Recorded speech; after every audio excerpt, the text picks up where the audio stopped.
Which, by the way, how annoying is The View getting? God, they're insufferable, that lot, aren't they? Right. It's just a side effect. But she told Joy Behar that she's scared as heck, permanently offended, snowflakey, cancel culture mob who descend like a pack of hornets on anything they can get themselves into. I think she's probably been put in there because, according to Donald Trump, she's a 10. You know that's what it is. Is this Joy speaking? The same Joy? The same Joy that paraded around in blackface not too long ago? Come on, Joy, I don't think you should be asking these questions. Last week you called white Republican women cockroaches. Actually, I didn't. And you said they're acting like cockroaches. I used in a similar rhetoric. Let me answer that. Okay. I used a metaphor. One of my favourite people, Kamala Harris, not for the reason she would like to be one of my favourite people. She appeared on The View today. You were scared, first of all, what could happen if Trump ever became, God forbid, president again? And what are you going to do to stop the crazies? I am scared as heck. Piers Morgan is known for his outspoken opinions, but this time he strongly criticized The View, calling it a conservative loathing joke and suggesting it should be canceled. This has sparked debate, as Morgan often champions free speech and opposes cancel culture. Some believe he's highlighting hypocrisy, while others think he's becoming what he criticizes. So, what led to this backlash, and does The View truly deserve to be shut down? Calling The View biased isn't breaking news. It's become more of a daily roast targeting anyone remotely conservative. Morgan pointed out what many viewers have felt, that the show has shifted from real discussions to an anti-Trump therapy session.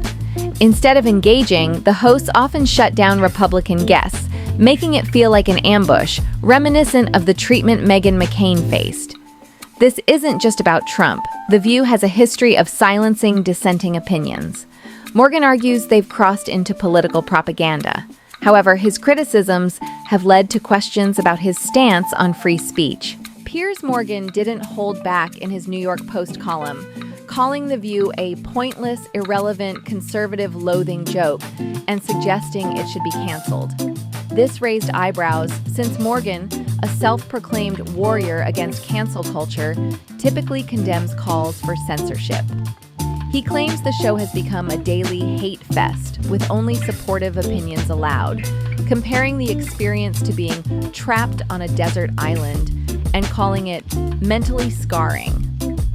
While some agree with him that The View has lost credibility, others argue Morgan is just playing the same game from a different angle. Morgan has built his brand on opposing cancel culture, labeling it dangerous and a threat to free speech. However, when The View is targeted, he seems okay with it being shut down. Critics call this hypocrisy, suggesting he cares about free speech only when it benefits him. If a liberal had criticized Tucker Carlson tonight in the same way, Morgan would likely have reacted strongly against censorship. Some argue, however, that there's a difference between allowing diverse opinions and supporting a show that has turned into a one-sided political hate rally. He's not alone in this view. Some left-leaning viewers have noted that The View has shifted from discussion to destruction, particularly towards conservative guests. Last week you called white Republican women cockroaches. Actually, I didn't. And you said they're acting like cockroaches. I used in a similar rhetoric. Let me answer that. Okay. I used a metaphor. Is Morgan being hypocritical, or is he voicing a common fear? Regardless, his next move showed he wasn't finished. He targeted The View's prominent hosts personally. If you thought Piers Morgan was done, think again, because he didn't just criticize The View as a whole. He went after the hosts one by one. And let's just say, he did not hold back. First up, Joy Behar. Which, by the way, how annoying is The View getting? God, they're insufferable, that lot, aren't they? It's just a side effect. But she told Joy Behar that she's scared.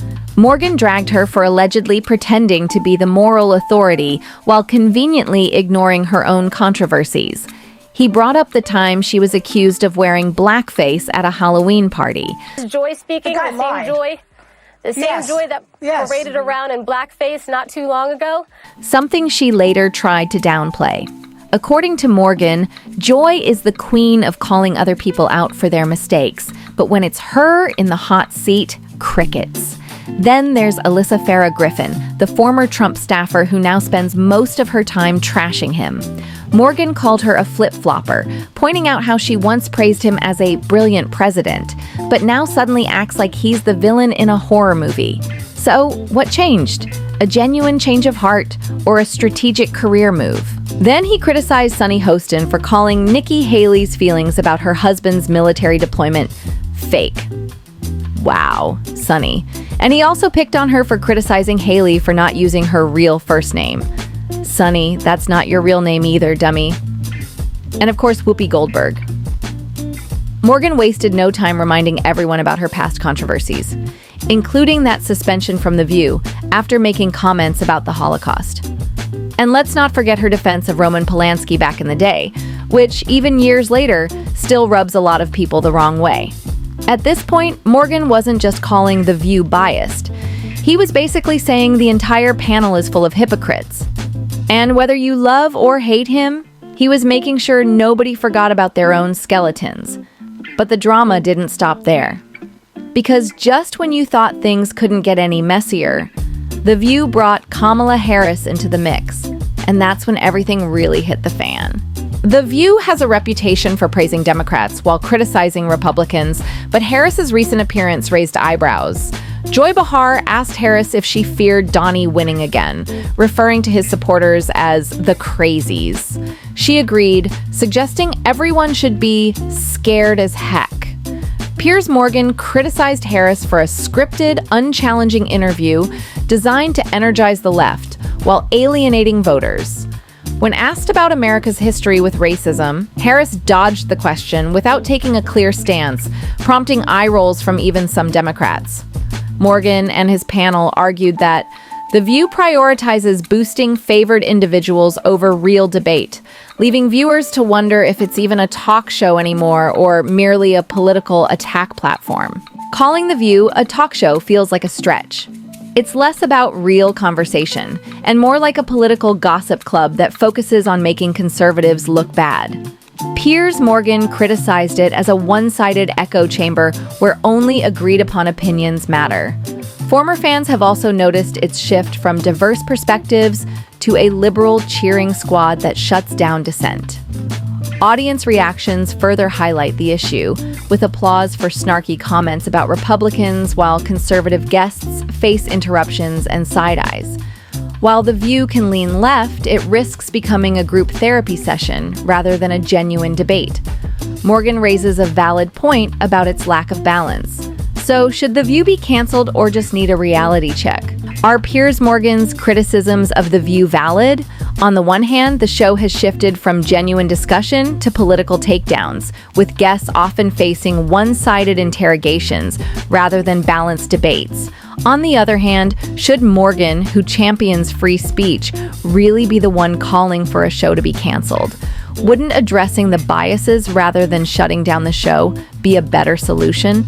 Ultimately, the question remains, is The View beyond saving, or can it be transformed into a platform for real conversations?